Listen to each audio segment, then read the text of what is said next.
I was 33 when it happened, and if you had asked me then, I would have said my life was boring in the most respectable way possible.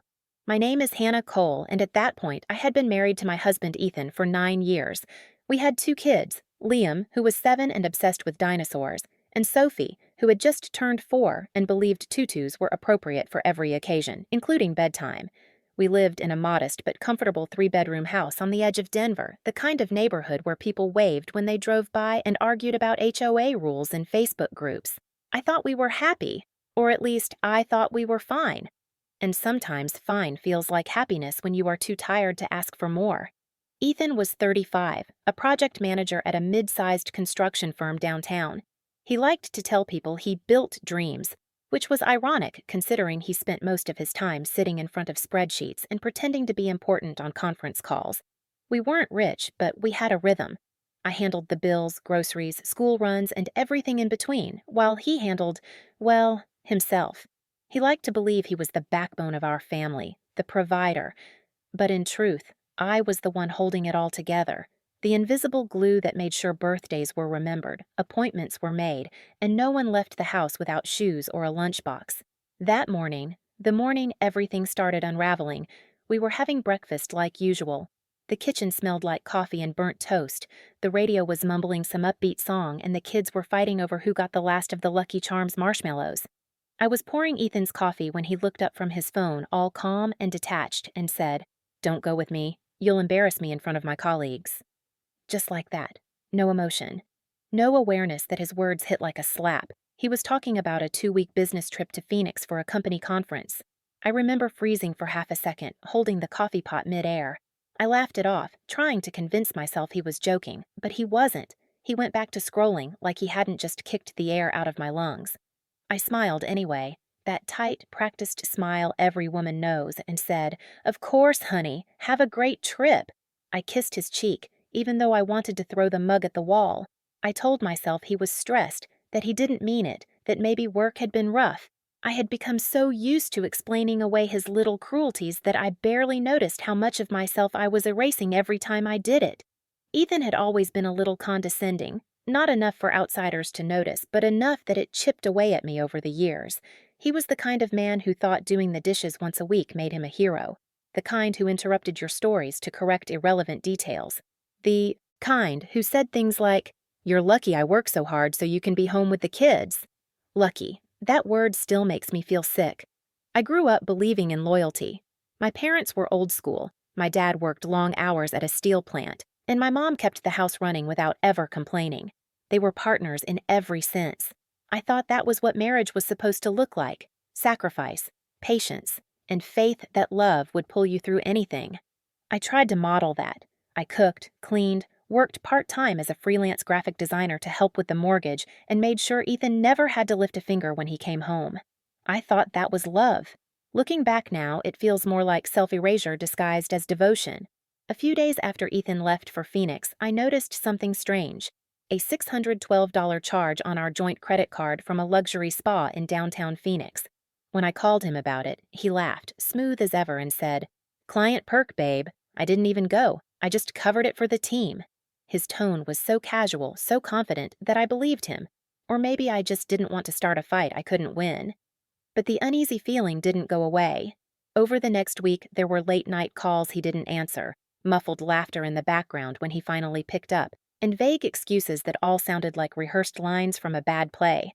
I started keeping mental notes, but I still tried to be the understanding wife. I told myself he was busy, that I was paranoid.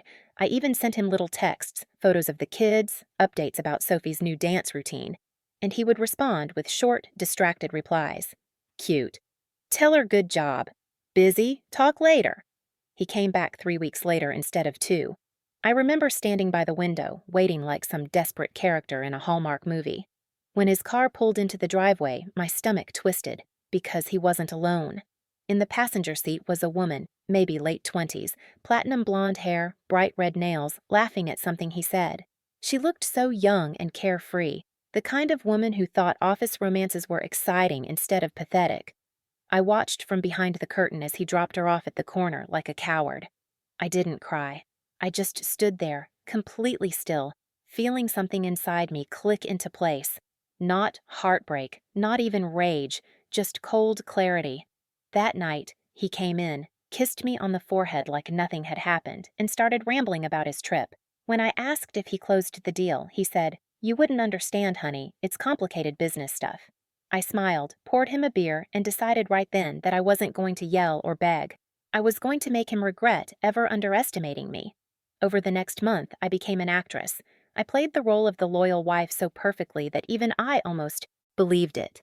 I cooked his favorite meals, packed his lunches, and pretended to care about his boring stories.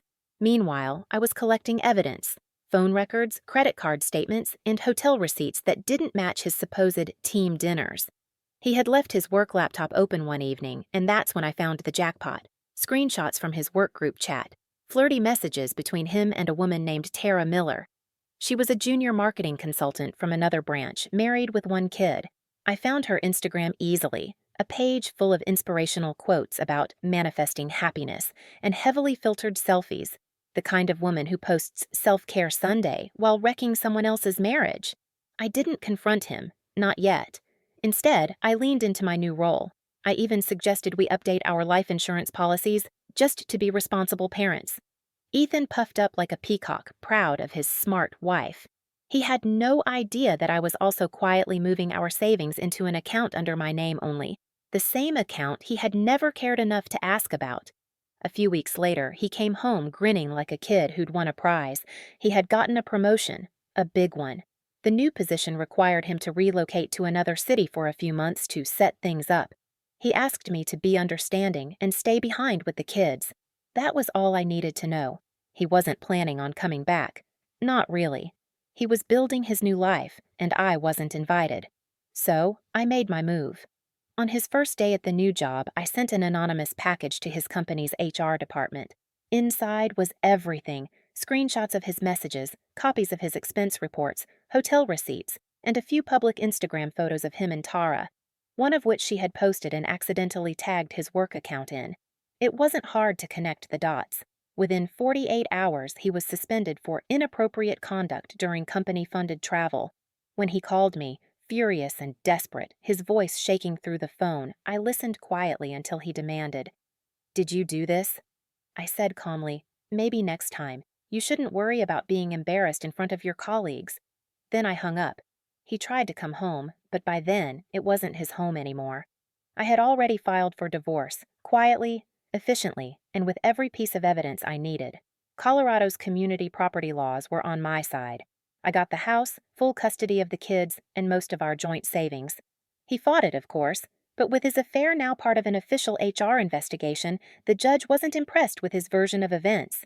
He ended up renting a small apartment near the airport, paying child support and alimony while Tara disappeared from his life completely. For a while, I thought that was enough, that watching his perfect little world crumble would fill the void he left. But healing doesn't work that way. It takes time, effort, and a lot of ugly crying at 2 in the morning while the dishwasher hums in the background. So, I built something new. I turned my freelance design work into a real business. It started small, a few local clients, some late nights, but within a year, I was making twice what Ethan ever did. The sweetest part? One of my biggest clients ended up being his former company. They needed new branding after the scandal and reached out to my firm. The first time I sent them an invoice, I laughed until I cried. Not because I was angry, not because I missed him, but because I realized I had finally done what he never believed I could do. I built a life that didn't revolve around him. Sometimes being strong isn't about shouting or throwing things or burning bridges. Sometimes it's about sitting in the ashes and building something better, brick by brick, until the person who broke you isn't even a memory that hurts anymore. It's about patience. Quiet, deliberate, devastating patience. It has been 6 months since the papers were signed, and I swear time has stretched and folded in strange ways since then.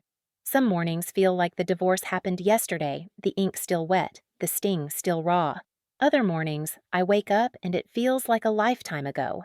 Like Ethan was a character I once knew in another story that ended long before this one began. The house has changed, even though nothing monumental has been remodeled. It just feels lighter, lived in, honest. The absence of his energy made space for something softer, something peaceful. I got rid of his heavy leather recliner that took up half the living room and replaced it with a bookshelf, a lamp, and a soft chair where Sophie curls up to read beside me. There's no longer a constant undercurrent of tension humming through the rooms. The kids laugh louder now. The house feels like it exhaled. Liam has grown sharper, not colder, but aware. He watches everything, listens to everything, and asks questions that cut deep in that quiet, 7-year-old way. He doesn't want to see Ethan. He says things like, "I don't need to," and then changes the subject. I stopped pushing. There's no good in forcing a child to spend time with someone who made them feel invisible. Sophie, on the other hand, still asks about him, still expects him to show up to her preschool plays, still colors pictures for him and forgets to give them away. When she asked me why Daddy didn't live here anymore, I told her that Daddy made some bad choices, but that he loved her. It was the simplest truth I could give. Ethan tried to re-enter their lives, but it was like watching someone knock on a locked door they had willingly walked out of. He started sending texts, short and forced, like he was copying from a parenting blog. "How are the kids doing?" "Tell them I love them." "Maybe I can. Take them next weekend." I didn't stop him, but the kids weren't interested.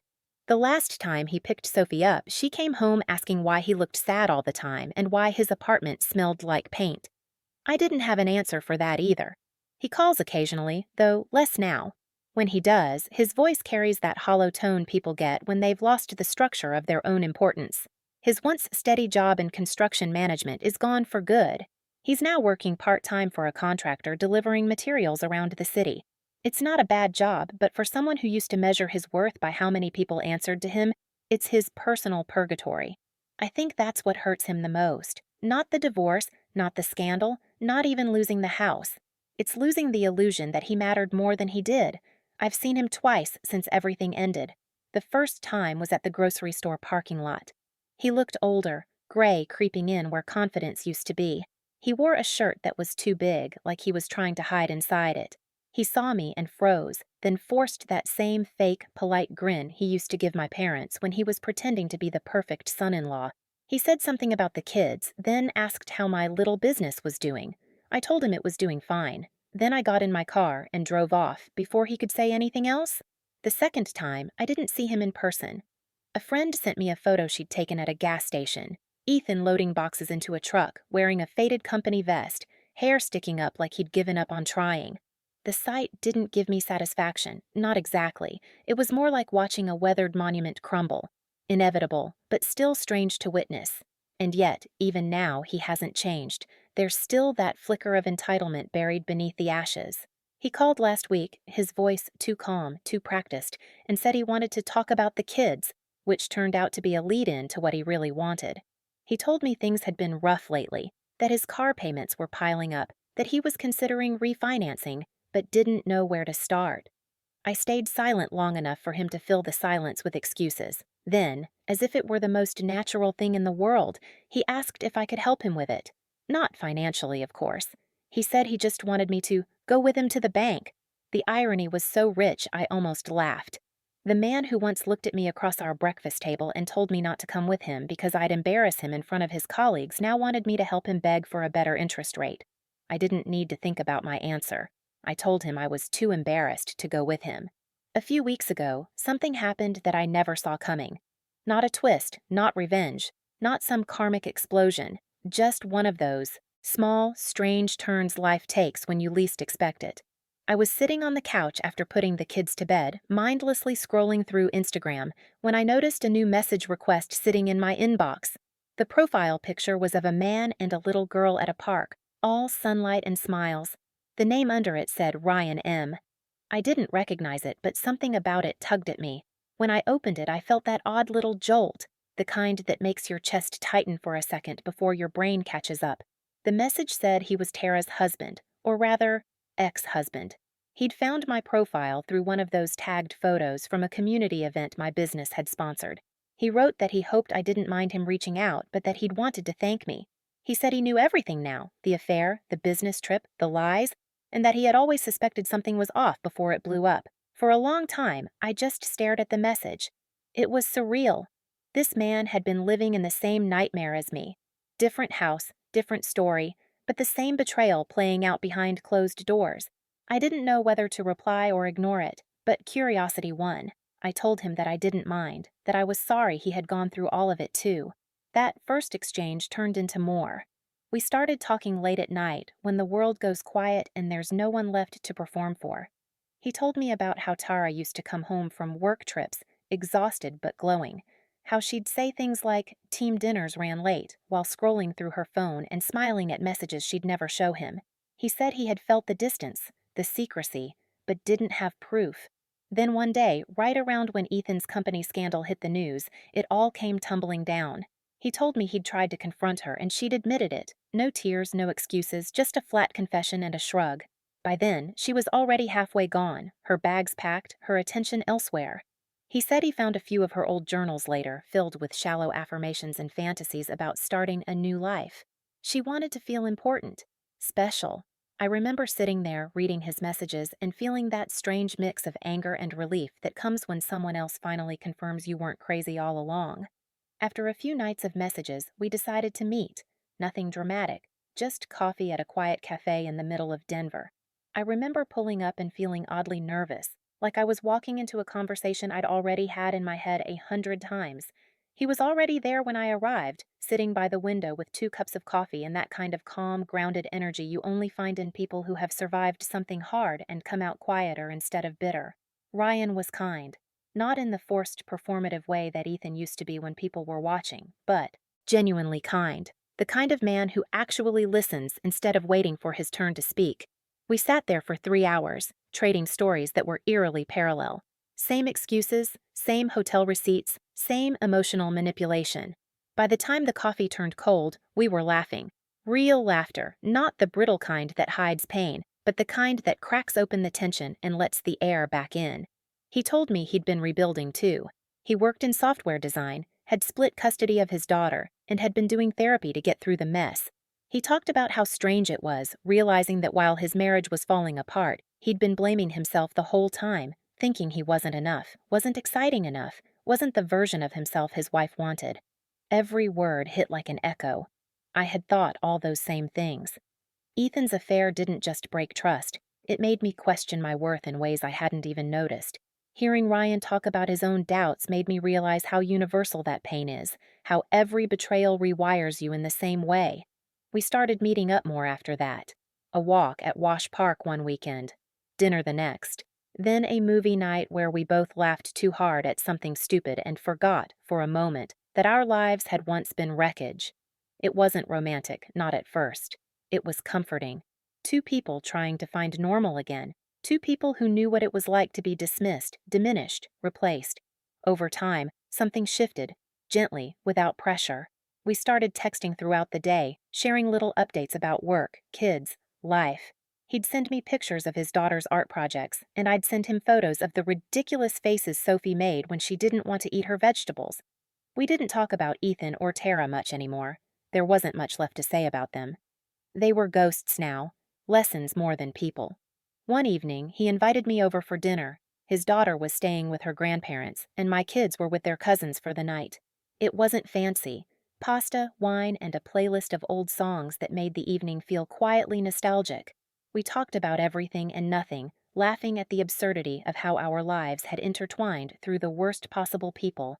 At one point, he looked at me with that soft kind of understanding, the kind that doesn't need words, and I realized I wasn't thinking about the past anymore. For the first time in years, I was just present. We've gone out a few times since then. It's slow, careful, honest. We both have scars, both have kids, both have responsibilities that keep us grounded.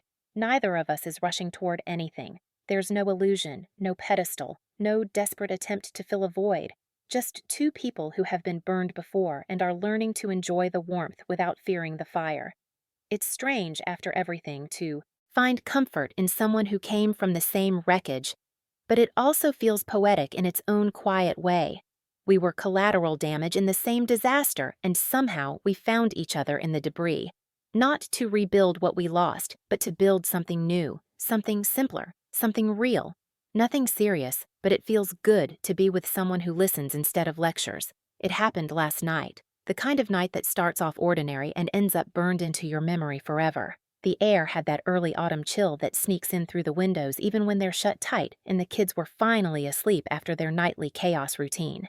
Sophie had insisted on sleeping with every stuffed animal she owned, and Liam was curled up with his flashlight under the blanket, pretending not to be reading past bedtime. I was sitting on the couch in my worn-out hoodie, half watching some documentary, half answering client emails when I heard it. The unmistakable sound of someone pounding on the front door. At first, I thought it was one of my neighbors. Maybe a package got delivered to the wrong address again, or someone's car alarm had gone off. But then the knocking turned heavier, sloppier, like whoever was out there didn't care if they woke the whole neighborhood. My stomach dropped before my mind even caught up. I knew that rhythm. It was Ethan's. When I opened the door, the first thing that hit me was the smell. Sharp, sour, unmistakable. He was drunk. Not tipsy, not buzzed, but full on, slurring his words drunk. His hair was unkempt, his eyes glassy, and his shirt wrinkled like he'd been sleeping in it for days. For a second, he just stood there swaying, the porch light casting long shadows across his face. It had been months since I'd seen him this close, and the sight was almost disorienting. He used to take such pride in appearances. The crisp shirts, the expensive cologne, the self-satisfied grin that never quite reached his eyes. Now he looked like someone who had been left out in the rain too long. He started talking before I could say anything. His words came out in messy bursts, something about wanting to make things right, about how he missed me, missed the kids, how we were good once. His voice cracked on that last part, like he almost believed it.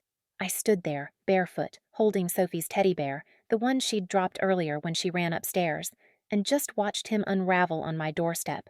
Part of me felt an old instinct rise up, that familiar urge to fix, to soothe, to make things better. Years of marriage had trained me to be the caretaker, the emotional paramedic who patched up Ethan's insecurities and called it love. But this time, I didn't move. I didn't invite him in, didn't offer him coffee or water or a couch to crash on. I just stood there in the doorway, calm, steady, completely in control.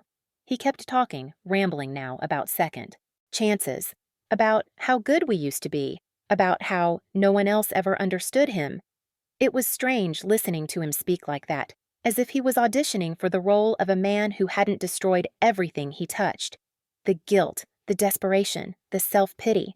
It all spilled out like cheap whiskey, and for the first time, none of it landed. It bounced right off me. I realized I wasn't angry anymore, not even resentful. Just done.